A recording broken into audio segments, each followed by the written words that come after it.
warahmatullahi wabarakatuh. Alhamdulillahilladzi qawluhu durra la yumkinu an tushtara minal amwali bil kathrah. Wassalatu wassalamu ala Rasulillah wa ala alihi wa ashabil bararah. Az-Zubair ibn Awam, Hawari an-Nabi. Inilah tema yang akan kita bahas di serial belajar sirat nabawiyah melalui video-video pendek bersama saya Happy Anabastani.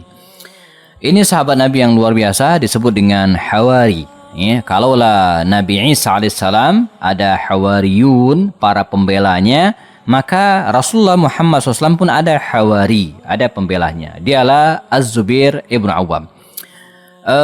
Kalau kita lihat silsilahnya, Az-Zubair bin Awam ini masih terbilang keluarga Rasul SAW.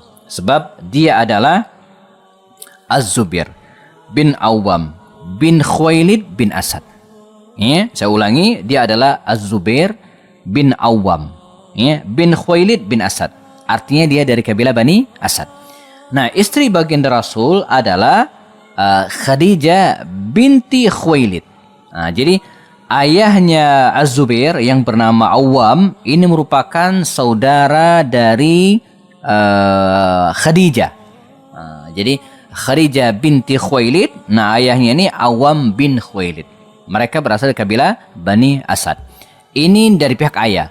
Adapun dari pihak ibunya, ya, ibu dari Az-Zubair bin Awam ini adalah Safiyah binti Abdul Muttalib, bibi Rasulullah. Jadi ibunya Az-Zubair ini merupakan bibi Rasulullah. Jadi dia ada anak-anak bibi Rasulullah, sepupu, ya, sepupu Rasulullah. Kalau lihat dari ibunya, tapi kalau dilihat dari ayahnya, dia merupakan keponakan istri Rasulullah, yaitu Khadijah.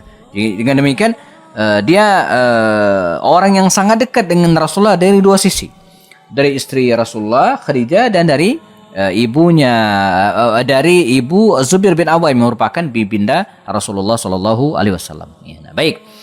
Az-Zubair bin Awam ini, ya, dikisahkan aslama wa huwa ibnu 15 sana. Dia masuk Islam pada usia 15 tahun. Wa kana islamuhu ba'da Abi Bakar Siddiq. Dia masuk Islam setelah Abu Bakar Siddiq. Ya. Wa kana islamuhu ba'da Abi Bakar Siddiq biyasir. Jadi tidak lama setelah Abu Bakar Siddiq masuk Islam, dia pun masuk Islam. Wa kana rabi'an al-khamisan fil Islam. Dia adalah orang yang keempat atau kelima masuk Islam dari kalangan dewasa. Jadi luar biasa. Jadi orang yang masuk Islam pada waktu itu baru 4 atau 5 orang. Nah, jadi dia di awal-awal masuk Islam, ya. Wa hajara ila al-Habasyah, dia sempat hijrah ke Habasyah, ya, dan bersama gelombang awal dan kedua, Utsman bin Affan dan Ja'far bin Abi Thalib. Artinya dia dua kali hijrah. Lalu kemudian dia pula hijrah ke Madinah Al-Munawwarah, ya. Maka wajar kalau kemudian dia juluki dengan Dzu al-Hijratain, orang yang punya hijrah 2 kali. Hijrah ke Habasyah dan hijrah ke Madinah Al-Munawwarah. Dan baginda Rasulullah SAW di Madinah mempersaudarakan Az-Zubair bin Awam ini dengan Salama bin Waqsh Al-Ansari. Ya, jadi dipersaudarakan, dan ini program Rasulullah. Jadi antara program Rasulullah, ya, adalah mempersaudarakan kaum muslimin yang ada di Madinah waktu itu, ya, baik sesama dengan Ansar ataupun Ansar Muhajirin, sehingga terjalin ikatan yang luar biasa di antara mereka, dan ini kekuatan yang sangat besar, ya, untuk membangun sebuah peradaban. Jadi sebuah peradaban tidak mungkin bisa dibangun, ya, tanpa dukungan dari kekuatan sosial, kekuatan ikatan masyarakat. Sejago apapun seorang pemimpin, gitu kan, tapi kalau tidak didukung oleh masyarakat, ya, oleh kekuatan sosial, gitu kan, maka dia sulit, lagi-lagi sulit, ya, kecuali dia punya bala tentara yang kuat, bisa memaksa rakyat. Tapi kalau tidak, ya, apalagi di negara kita yang masih mengandung sistem demokrasi, dukungan sosial itu sangat-sangat penting, gitu, ya, untuk didapatkan agar bisa mengaplikasikan ideologi kita dan kekuatan kita. Nah, baik. Berkiprah, ya, dalam serial peperangan di masa Nabi. Az-Zubair bin Awam ini tidak pernah absen, ya, dan mulai dari perang Uhud, kemudian dan yang lainnya, ya, dan bahkan dalam perang Uhud itu bersama Abu Bakar, dia sempat mengejar satu pasukan kecil kafir Quraisy. Terkenal sekali, ya. Dan Dalam perang Khandaq dia juga ikut, bahkan sempat diutus oleh baginda Rasul ya, Az-Zubair bin Awam ini ya, untuk mengejar pasukan Bani Quraizah yang kemudian di dalamnya nanti ada Ali bin Abi Thalib. Dan dia juga ya, ketika baginda Rasul masuk ke kota Mekah di tahun ke-8 Hijrah di bulan Ramadan, di antara 5 sayap 5 bagian yang ditunjuk oleh Rasul untuk mengepung Makkah dari berbagai arah itu, di antara mereka adalah Az-Zubair bin Awam. Jadi Nabi membentuk satu pasukan, memerintahkan kepada Az-Zubair bin Awam untuk menjadi panglima dan masuk ke kota Makkah untuk menaklukkan kota tersebut. Ya. Akhirnya Makkah pun tunduk, takluk di bawah kekuasaan kaum muslimin. Sisanya ya, perang Hunain, kemudian perang Tabuk dan serial peperangan di masa Nabi, dia tidak pernah absen. Ikut. Lagi-lagi saya ingin sampaikan, ini karakter para sahabat Nabi, mereka selalu hadir. Ya, mereka selalu ikut serta dalam peristiwa-peristiwa besar di masa baginda Rasul. Karenanya spirit bagi kita hari ini ya, jangan pernah luput dari peristiwa-peristiwa besar. Dan pastikan Anda jadi pemain. Jangan hanya jadi penonton, apalagi jadi pengamat. Ya, oke, baik.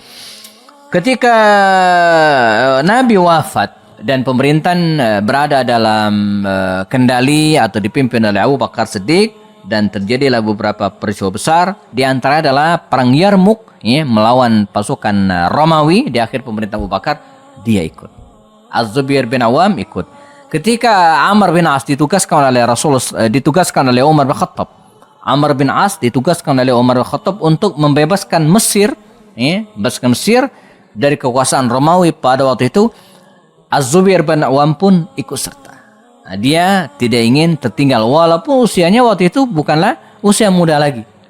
Dan walaupun dia senior dari aspek Islam, dia ikut serta dan bersedia dipimpin oleh Amr bin As.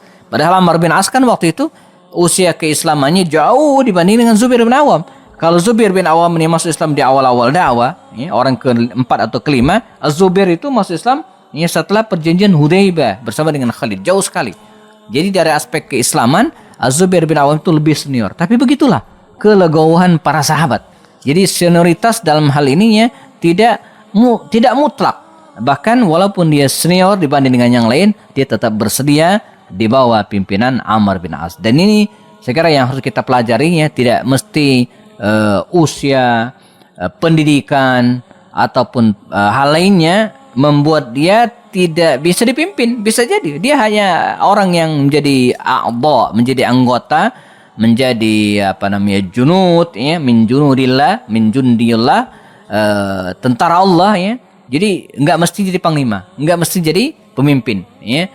Karena kalau semua orang pengen jadi pemimpin, terus siapa yang jadi anak buahnya ya. Nah, baik. Amr bin As ikut serta dan melakukan Mesir, dan dia termasuk orang yang sangat pemberani. Sampai kemudian ketika masa pemerintahan Umar selesai dan Umar meninggal dunia, Zubair bin Awam termasuk di antara 6 orang tim yang dibentuk oleh Umar. Ya, saya ulang lagi, karena 6 orang tersebut adalah Abdurrahman bin Auf, lalu kemudian Sa'ad bin Waqqas, Talha bin Ubaidillah, Az-Zubair bin Awam, Abu Ubaidah bin Jarrah, dan Ali bin Abi Thalib serta Utsman bin Affan. Ya, jadi Abdurrahman bin Auf, Sa'ad bin Waqqas, Talha bin Ubaidillah, Zubair bin Awam, Abu Ubaidah sudah meninggal dunia ya. Saya salah sebut ya. Utsman bin Affan dan Sayyidina Ali bin Abi Thalib. 6 orang ini yang dibentuk oleh Umar, dan akhirnya yang terpilih adalah Utsman bin Affan. Pada masa pemerintahan Utsman bin Affan, dia memberikan dukungan yang luar biasa, dan seperti kita ketahui ya, saat Utsman bin Affan terbunuh dalam tragedi berdarah pada masanya di tahun 35 Hijriah, dia termasuk orang yang sangat menyesalkan hal itu. Dan dia punya prinsip, kezaliman tidak boleh dibiarkan, pelaku kesalahan mesti diberikan sanksi. Maka dengan sekuat tenaga dia melobi Ali bin Abi Thalib untuk menjatuhkan hukuman sanksi kepada orang-orang yang terlibat. Namun Ali bin Abi Thalib waktu itu berada dalam kemelut kondisi yang tidak normal. Di satu sisi dia harus mengganti pejabat-pejabat pemerintah yang dianggap bermasalah, dan di satu sisi dia juga dituntut mengadili pembunuh Utsman. Ini dilema yang luar biasa, dan itu terus bertambah sampai kemudian muncullah provokator ya dari berbagai dari luar dan terjadilah peristiwa waqatul Jamal di mana pihak Aisyah radhiyallahu anha bersama dengan beberapa sahabat di antara adalah Talha bin Ubaidillah dan Zubair bin Awam ini ya berangkat untuk menemui Ali bin Abi Thalib. Karena provokasi yang luar biasa, fitnah yang sudah sangat-sangat dahsyat, Ali bin Abi Thalib ya menyiapkan tentaranya dan ketemulah mereka tidak jauh dari Basra dan perang ini disebut dengan perang Jamal karena Aisyah menggunakan unta pada waktu itu. Tak bisa disebut murni perang, ya, tapi semacam ya kekisruhan lah. Ya, saya sering ilustrasikan seperti orang demo kemudian chaos, ya ada korban. Nah di antara korban itu adalah Az-Zubair bin Awam radhiyallahu anhu. Dia meninggal dunia ya di tahun 36 Hijriah dalam usia sekitar 61 tahun ya, dan dia mewariskan ya harta yang berlimpah banyak dan juga keturunan gitu ya, keturunan yang banyak gitu kan. Dan Az-Zubair bin Awam ini juga ya belakangan dia memiliki anak yang juga terkenal, ada yang menjadi ulama, ada yang menjadi gubernur, dan ada bahkan yang menjadi khalifah, yaitu Abdullah bin Az-Zubair bin Awam, putranya sendiri. Nah dia menikah dengan Asma binti Abu Bakar Siddiq. Jadi Az-Zubair ini merupakan mantu dari Abu Bakar. Mantu dari Abu Bakar Siddiq. Dari pernikahan Az-Zubair dan Asma binti Abu Bakar ini lahirlah belakangan anak yang terkenal dengan Abdullah bin Az-Zubair bin Awam, laki-laki pertama yang lahir di Madinah pasca hijrahnya Rasulullah dan kaum muslimin ya. Nah, semoga kita bisa meneladani hawari Rasulullah ini ya, pembela Rasulullah ini, Az-Zubair bin Awam radhiyallahu anhu, dan Rasulullah SAW ya, mengatakan dia termasuk al-asyara al-mubasyirin bil jannah, 10 sahabat yang dijamin masuk surga. Kita bertemu lagi di video berikutnya bersama saya Happy Andi Bustami. Assalamualaikum warahmatullahi wabarakatuh.